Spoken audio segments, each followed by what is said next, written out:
naganap dito sa Tipas, lahat-lahat. Pagkatapos, ihahatid doon sa Napindan. Kasama pa rin yung ibang taga-Tipas. Kasama pa rin sa pagpuprosesyon sa buong Napindan. Maliit pa akong bata eh. Nadatnan ko na yun. Ako po, si Ginang Yolanda Magsalin Umali, a native of Tipas, a retired teacher. Marcelo de la Paz Umali. Naging caretaker ang aming pamilya. Nang binata pa ako noon, ang dating naging caretaker yung mga kapatid ng daddy ko. Then later on, nung maging doktora na yung kapatid ko, si Doktora Lourdes Umali Loreto. Siya na nag-take over ng pangangasiwa ng Dolorosa. Nang mag-abroad na sa USA, yung kapatid kong doktora, kami na ni Yoli. Kasama yung mga pinsang buo ko, si Cynthia Umali Cruz, ang nangangasiwa ng Dolorosa. Founded ang Aglipay sa Tipas 1902. So most probably 1903 nang makuha yung Dolorosa. Sa sepulcro, ang tawag nila, di ba, sepulcro. Yung ipoprosesyon dito sa ligid. Pagkatapos ng prosesyon sa ligid, ihahatid namin sa Napindan. Tapos, maliit lang naman yung baryo ng Napindan, di ba? So, yung naiikot yung buong tabi ng ilog.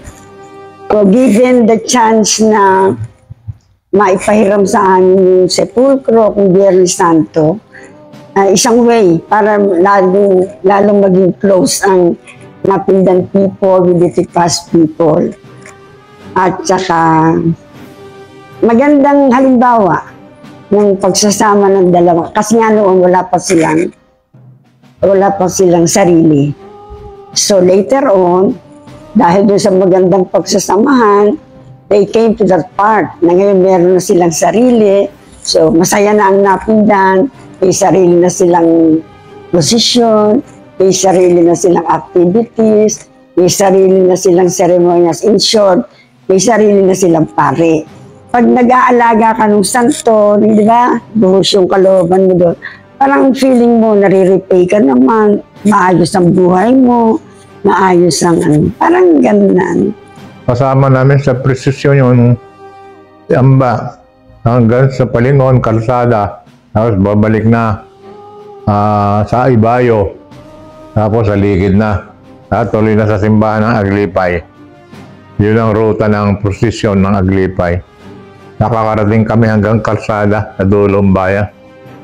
Hanggang Kinakamarimbiring. Dahil niya sulit doon sa kanto na yon. Tapos liliko na kami pabalik sa Tipas. Ang ruta dito, na ruta from the church, diligid dito, going to Palingon and to Kalsada. Pag nadala naligid na yung lahat na dapat dalhan, doon ihahatid ang sepulcro. I'm extending my gratitude to the people of Napindan for na ipadala dito yung sepulcro na kasama yung Birhen Dolorosa. At sinasama namin yon sa aming prosesyon. Later on, ihahatid namin sa Napindan yung sepulcro.